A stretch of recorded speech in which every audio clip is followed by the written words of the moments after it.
Thank you. Next question from Arnold Viersen, please. Thank you, Mr. Chair, and thank you, Natan and Jack, for being here. Much appreciated your presentation today. It's been informative. I don't have a lot of questions for you today. I think your presentation has been amazing. This piece of paper right here, particularly the risk factors, I've just been doing my own reading, and that's probably the number one thing is if we can mitigate the risk factors. We've worked really hard on the protective factors for a while, specifically mental health. Every time there's a suicide crisis, it's a call for mental health workers. We need more mental health workers. I mean, we need to get, that's entirely Band-Aid solution. We need to get past that and work on. I think you touched on it a little bit, is that there's just a culture of suicide, and we have to work to change that culture a little bit. Natan, can you just explain that, broaden that out a little bit for me?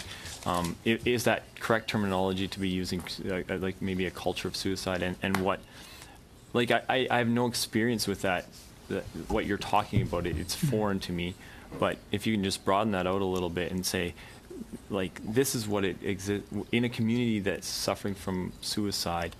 These are some of the things that, when I read here about family strength, like, to me that seems obvious, but when you write it on a piece of paper, it's suddenly, oh yeah, we got to worry about family strength, and so what does that come? How does that play in it, and community cohesion?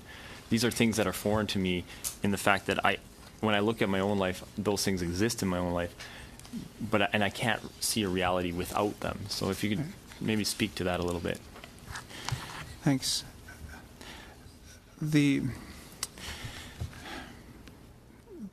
normal, we call it, say, suicide is normalized in our communities, and the reason why we say it that way is because, as I said in my opening statement, everyone is affected, and everyone from a very young age understands very graphic details about it, and so about how it happens, about how a person is affected, and how then people's life course is altered, and whole families and whole communities' life courses are altered by suicide in a way that envelops all of us, and that's just something that does not happen in most of Canada, where there are specific families per se, or perhaps there are high-profile cases of a death by suicide, but it is not an environment that children grow up in and understand as just a part of how their community functions or does not function.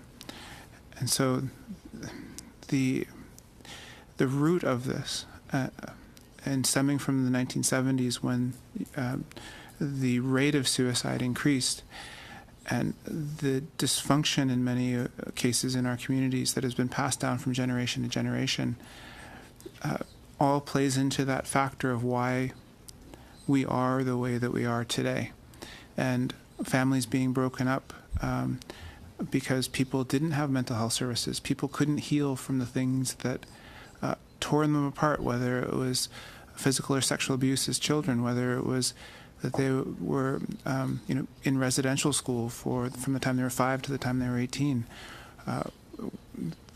There's so many different things that happen in our society over a short period of time that led to people not being able to deal with the things that we all take for granted.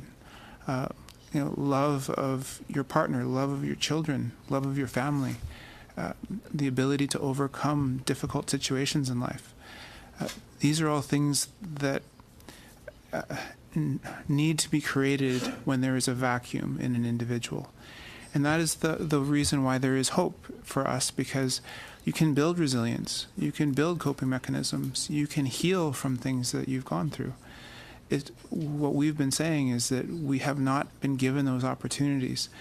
We don't have the mechanisms to do that, and we've been asking for them now for generations and still don't have them.